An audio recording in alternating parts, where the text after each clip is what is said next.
Investigate करते हो as a documentary film maker, और आपको जिस जिस बात के सबूत मिलते जाते हैं और तथ्य मिलते जाते हैं, आप खाली उनको ही दिखा सकते हो। अगर मेरे पास सबूत नहीं है तो मैं डॉक्यूमेंटेशन नहीं कर सकता उनका। तो मुझे जितनी चीजों के सबूत मिले उनको हर बार मैं खत्म कर देता हूँ। आप बहुत आई नो आपके मन में बहुत सारे सवाल होंगे और आपके एक सवाल का पहले मैं आंसर दे दूंगा तो दूसरे का भी दे पाऊंगा। सो मैं किसी को क्लीन चिट देने वाला कोई नहीं। उस फैक्ट जो मिलते गए और उससे जो श्रृंखला बनती गई, मुझे लगा ये सिर्फ जाट आंदोलन की बात नहीं, ये चाहे गुर्जर आंदोलन हो, पटेल आंदोलन हो, सब में कुछ न कुछ ऐसा आपको देखने को मिलता है। जहाँ कोई भी आंदोलन शुरू होता है उसमें नए नए नाम जुड़ते हैं, चाहे वो ये शाहीन बाग का ही आंदोलन लगा लो आज जो नया आ चुका है, या फिर वो जेएनयू का आंदोलन लगा लीजिए। हर एक की एक पूरी की पूरी तह रहती है जो हमें कभी पता नहीं चलती। मैंने तो सिर्फ एक की तह खोजने की कोशिश की और उसमें मेरे 2 साल निकल गए। तो अगर सच्ची में जर्नलिज्म या कुछ करना चाहते हो, आपको मेहनत करके ढूंढना पड़ता है। मैंने सीएम से लेके और स्टूडेंट तक जितने भी लोग थे 37 दिन उन सबको शूट किया है all over Haryana. Police officer से लेके लॉयर से लेके जो इन्वेस्टिगेट टीम कर रही है उनसे लेके, कि ऑफिशियली नहीं ला सकता मैं उनको, लेकिन मैं जान सकता हूँ कि भाई मैं डॉक्यूमेंट्री बना रहा हूँ, ठीक है कि नहीं। इसीलिए वो पेपर भी, कोर्ट के पेपर भी यूज किए हैं, लॉयर्स को यूज किया है। तो जो जो चीजें निकलती गई और जिनके तथ्य मिलते गए मैंने सामने रख दी। अगर आप ये बाहर निकल के बोलते हैं कि मैंने क्लीन चिट दे दी है जाटों को, तो मैं नहीं बोल रहा, वो तथ्य बोल रहे हैं। ना मैं देना चाहता, मैं कौन हूँ, मैं जज नहीं। एक बात और भी ना सर, इसमें जैसे पंजाबी, जैसे रोहतक में पंजाबी बहुत ज्यादा नुकसान हुआ था, वो चीज कोई पंजाबी मतलब आपको नहीं तो वहाँ पे रोहतक में आप विजिट नहीं करे? नहीं बिल्कुल। आपने देखा नहीं कैसे घर जल रहे थे? मैं कितने लोगों को दिखाता था रोते हुए। सर ये बताएं, 1-1.5 घंटे की फिल्म, मैं आंसर देता हूँ। आपने सैनियों का घर देखा टूटते हुए? सैनिक का ज्यादा था। ठीक है, क्यों देखा आपने? क्योंकि वो दोनों कम्युनिटी क्लैश हो गई थी। हर एक का नुकसान हुआ है, सिर्फ जाट पंजाबी की बात नहीं है। आप सिर्फ पंजाबी और जाटों को मत सोचिए, आप सोचिए भाई दूसरी कास्ट भी है, हमसे अलावा बहुत है, 35-36 कास्ट है, सबका नुकसान हुआ है। तो हमें सिर्फ अपनी कास्ट के बारे में नहीं सोचना है। मेरा क्या अनुमान है सर? ठीक है, क्योंकि जाटों को ऐसे कहते थे, ऐसे इसलिए भड़का क्योंकि वो मुख्यमंत्री पंजाबी है, तो पंजाबियों के खिलाफ उन्होंने ज्यादा मतलब वो कर दिया था। आपने देखा फिल्म में कि वो पंजाबी मुख्यमंत्री से सारी बातें की गई हैं और उन्होंने कैसे बताया है। हाँ, अगर मेरे को ऐसा, अगर फिल्म में ऐसा दिखाना होता तो मैं उनका इंटरव्यू नहीं दिखाता। मैंने दिखाया कि नहीं भाई ये मुख्यमंत्री कुछ और कह रहा है, और इसने ये इंस्टिगेट भी नहीं किया है जो लोग कह रहे थे। मैं चाहता तो बकवास की बातें 10 दिखा के उनके खिलाफ में दिखा दूं, बट इंटेंशन ही नहीं है वो। मैं कह रहा हूँ हमें जाट पंजाबी से ऊपर उठना पड़ेगा। That's very important for us. Sir Bhupendra ji Hooda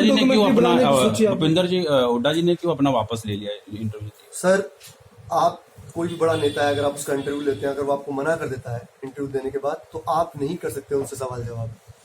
मैं सबसे एक साइन करवाता हूँ पेपर कि आप जो इंटरव्यू दे रहे हैं क्या आप इससे सहमत हैं, मैं इसको कहीं भी दिखा सकता हूँ, ऐसे पेपर होता है। तो जब हम उनसे साइन करवाने गए उसने कहा आप हमारा इंटरव्यू मत दिखाइए। मुझे उनकी रीजन नहीं पता, रीजन बीइंग उस वक्त वो सब उनके ऊपर ईडी की वो रेड चल रही थी बहुत सारी। हो सकता है कुछ मानसिकता ना हो सकता है ये भी कि उनको लग रहा हो कि मैं किसी दूसरे ग्रुप से आया उनसे लेके चला गया। एक फिल्म मेकर जिसको कोई जानता नहीं, वो अपने क्रू के साथ आपका इंटरव्यू लेता है, आप डर भी सकते हो कि शायद मुझे किसी ने भेजा हो। तो बहुत सारे तथ्य हैं। सवाल जो मेरे उनको पूछा शायद उनको ठीक नहीं लगा। सो मैं इसलिए मैंने सिर्फ इतना ही बताया। मेरे पास है फुटेज, और as a documentary film maker आपके पास राइट होता दिखाने का। जी वही मैं कहूँ ना कि आपने कहा लेकिन मैंने नहीं दिखाया बिकॉज मैं उस आदमी की कदर करता हूँ। अगर उसने बोल दिया नहीं दिखाना है तो मैं नहीं दिखा सकता। सर इसी इशू पे बनाने की क्यों सोची आपने? तो आपको देख के क्या लगा कि क्यों बनाई मैंने? अच्छा, इस देश में सर, इस देश में आए दिन दंगे होते रहते हैं। हर दंगे के बाद लोग कहते हैं कि आपस में मिलकर रहना चाहिए, सब लोग मिलकर, फिर भी दंगे क्यों हो जाते हैं? तो वही जानने की कोशिश मेरी भी थी कि बचपन से मैं देखता हूँ दंगे हो जाते हैं हर जगह कहीं पे भी, और हम सिर्फ मूक दर्शक रहते हैं, या हमारा कोई भाई भतीजा गया होता है और हम दुखी होते हैं। तो मुझे लगा कि कम से कम एक ऐसी जगह है जो हरियाणा, जिसको मैं जानता हूँ, जिसकी मैं रिसर्च कर सकता हूँ, जो मेरे सिस्टम में आती है। तो मैंने फाइंड आउट करने की कोशिश की हो, और जब मैंने फाइंड आउट करने की कोशिश की तो मुझे पता लगा कि दंगे होने में बहुत अलग अलग तत्व इन्वॉल्व हो जाते हैं, असामाजिक, सामाजिक, पॉलिटिकल, नॉन पॉलिटिकल। पर सोसाइटी क्यों गिर जाती है? सोसाइटी क्यों एक दूसरे की दुकान जलाने लग जाती है? सोसाइटी क्यों एक दूसरे को मारने लग जाती है? जो लोग 20 साल से एक साथ रहते हैं, हाँ, वो उनको लूट लेते हैं, क्यों? ऐसी नफरत कहाँ से आ जाती है? तो इस पे वही जो उसने कहा भी है, क्यों ये नहीं होना चाहिए कि हम एक दूसरे के प्रति भेदभाव करने लग जाएं, नफरत फैलाएं। वही आइडिया है कि डॉक्यूमेंट्री देख के लोग एटलीस्ट जाने की एक्चुअली में क्या हुआ है, और आई होप फ्यूचर में इसको देख के लोग समझे कि यार मैं क्यों जाऊँ किसी का घर जाने के लिए, गलत है। तो ये जिन लोगों ने गलत रिपोर्टिंग की उनकी वजह से कुछ हुआ, मैं जानता हूँ कुछ लोगों को। हाँ, उनके बारे में क्या कहेंगे? ऐसे जर्नलिस्टों को क्या नसीहत देंगे जिनकी गलत रिपोर्टिंग से भी बहुत नुकसान मुझे तो हुआ? लगेगा कि और आज भी कुछ लोग कर रहे हैं, काम हर जगह कर रहे हैं। मुझे लगता है जो जर्नलिस्ट ऐसा कर रहे हैं वो अपने प्रोफेशन के साथ धोखा कर रहे हैं। जब भी आप जिस वो कहते हैं जिसमें थाली में खा रहे हो उसी में छेद कर रहे हो वाली बात हो गई है। और अगर आप जर्नलिस्ट हो और आपने ढंग से जाके इन्वेस्टिगेट नहीं किया तो कोई आपको कोई अधिकार नहीं है स्टोरी को किसी और के पेज से उठा के खाली चिपका जाने का, खासकर ऐसे टाइम में जहाँ कुछ भी ट्रेंडिंग होने लग जाता है फेसबुक और इंस्टाग्राम पे और आप अरे तेरी ये जल गया, अरे उसको मार दिया, अरे वो लेके जा रहा था भाई, आपको पता ही नहीं सच्चाई क्या है और हम तुरंत शेयर कर लेते हैं तो हम अचानक भागीदार बन जाते हैं उसके। पहले जाने सच क्या है उसके बाद ही शेयर करें, ना तो मत करें। कुलदीप जी जो आप मूवी आपने क्या सोच के रखा? अच्छा, चीर हरण का मैंने पहले ही बताया था कि मुझे ऐसा लगा कि चीर हरण पूरी सोसाइटी का हुआ है, हरियाणा का हुआ है, जिस तरह से जलाया गया है, तो जिस तरह से लोग मरे हैं। मुझे ऐसा लगा जिस तरह से अब कुरुक्षेत्र में महाभारत घटित, तो जो अपना गीता ज्ञान है सब वहीं हुआ है, मेन युद्ध वहीं हुआ है। तो मुझे ऐसे उसका रिफ्लेक्शन रहता है कि हमारी सोसाइटी के साथ एग्जैक्टली वही हुआ जो कौरवों ने अपनी ही भाभी के साथ किया। वो भी तो घर की ही महिला थी ना उनकी, द्रौपदी कोई बाहर की महिला नहीं थी। यहाँ भी हमारे ही लोग थे और हम अपने ही स्टेट को जला रहे हैं, इससे बुरा क्या होगा? तो चीर हरण मुझे सोसाइटी का लगा। सर इस देश में आए दिन दंगे कहीं ना कहीं हो ही जाते हैं, तो आपका इरादा कुछ आने वाले दिनों में कुछ ऐसे किसी दंगे पर डॉक्यूमेंट्री का इरादा है आपका? सर अभी बहुत मुश्किल है क्योंकि इस डॉक्यूमेंट्री ने ना मेरी लाइफ के 4 साल लिए और मेरे को मतलब डिप्रेशन में डाल के हॉस्पिटलाइज कर दिया। तो अच्छा, मैं अभी कमर्शियल फिल्म बना रहा हूँ। सर ऐसा कुछ लग रहा है कि आपको इस डॉक्यूमेंट्री में लोग प्रोटेस्ट करेंगे, हंगामा शुरू हो जाएगा? मुझे नहीं लगता। आपको देख के ऐसा लगा कि ऐसा हो सकता है इससे? नहीं तो आप तो बैलेंस मेरे से सवाल किया इसलिए मैंने बैलेंस तो थे आप कि मैं नहीं चाहता कि किसी को नीचा दिखा के आप ऊपर उठो या कुछ करो। मेरा मानना है कि आप तथ्य दिखा दो, ऑडियंस को डिसाइड करने दो। और touch wood as I told you before also कि खुद जज साहब जिन्होंने फिल्म पास की उन्होंने लिखा है कि it is one of the most unbiased documentary he has seen. और वो कहते हैं कि ये डॉक्यूमेंट्री पीस की बात करती है, इसलिए इसको तो कॉलेज में स्टूडेंट्स को और स्कूल के स्टूडेंट्स को डॉक्यूमेंट्री दिखानी चाहिए, ताकि एक तो हिस्ट्री का भी पता लगता है, एक आपको आरक्षण का पता लगता है और एक आपको ये पता लगता है कि किस तरह की चीज़ों में हमें शामिल नहीं होना चाहिए। सर ये बताएं, इस मुल्क में रिजर्वेशन किसे मिलना चाहिए? अगर मिलना चाहिए तो किसे मिलना चाहिए? मैंने वो बोला है उसमें कि मेरे ख्याल से उसको मिलना चाहिए जिसकी आर्थिक हालत बहुत खराब है। आर्थिक किसी की भी खराब हो सकती है, जो बिलो पॉवर्टी लाइन है, जो हमारे बीपीएल फैमिली, चाहे वो किसी धर्म का, जो किसी धर्म का हो, जरूरी है उनको मिलना चाहिए। भावी पीढ़ी के लिए क्या मैसेज है इस फिल्म के जरिए? मैम भावी पीढ़ी मेरी जैसी है जो दंगों के साथ बड़ी हुई है अलग अलग जगह पे देखते हुए, और मुझे लगता है कि उनको अगर वो देखते हैं तो I hope they realise that we shouldn't be part of a mob which is violent, a mob जिसका कोई फेस नहीं है, जो मारना चाहता है। हमें भूल के भी ऐसी मॉब का पार्ट नहीं बनना चाहिए कि वो सिर्फ अपने लोगों का नुकसान करती है। और ये जानना बहुत ज़रूरी है कि फेसबुक, ट्विटर, इंस्टाग्राम ये बहुत रिस्पॉन्सिबल चीज़ें हो गई हैं अब। इनका इस्तेमाल अगर आपको नहीं आता है और आप कुछ भी कर रहे हो, इसका बड़ा नुकसान जो रघुवीर हुड्डा जी ने कहा है कि पूरे देश को होगा, जो होता भी है। वो सारा वो जो सब कहते हैं कि हमारी जो कमाई है उसी का हिस्सा तो हमारे सब इंफ्रास्ट्रक्चर में जाता है।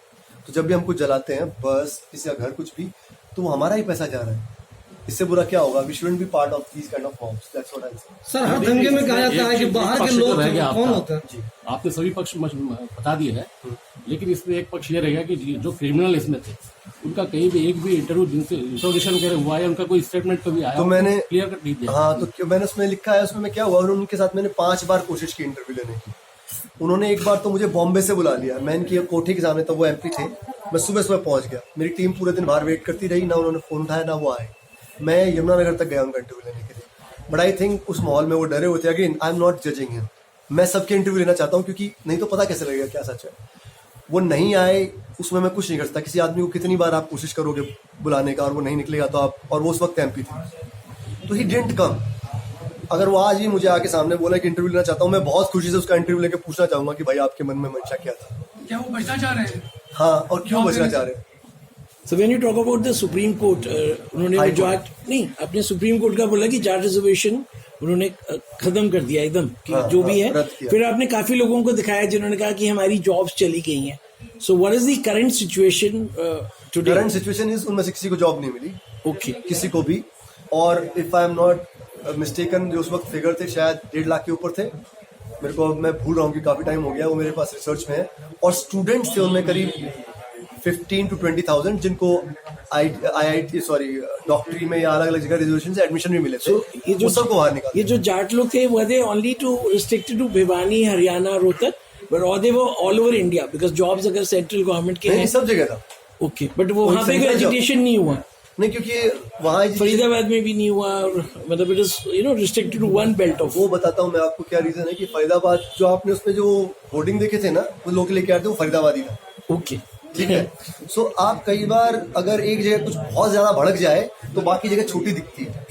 इधर इतने दंगे फैल गए कि बाकी सब जगह उनके सामने मलायन होगी। बाकी तो यूपी से लेकर राजस्थान से पंजाब में हर जगह हुआ है। इसमें भी फील की सैनी वर्सेस जाट का कुछ पोर्ट्रेयल हुआ है नहीं, मैंने सैनी वर्सेस जाट को दिखाया कि सैनी वर्सेस जाट होना नहीं चाहिए, दोनों किसानी कम्युनिटी है। ठीक है। और दोनों बहुत सालों से बहुत अच्छे से रह भी रही है हरियाणा में। उनके अंदर सिर्फ एक दो आदमी आके कुछ बकवास कर जाए उसकी वजह से दरार आ जाए, वो नहीं होना चाहिए। और वो उनका यूथ जो सैनिक धर्मशाला में बोल रहा है बाद में क्या, they all want peace, we all want peace, right so that's very important. Thank you. Okay thank you sir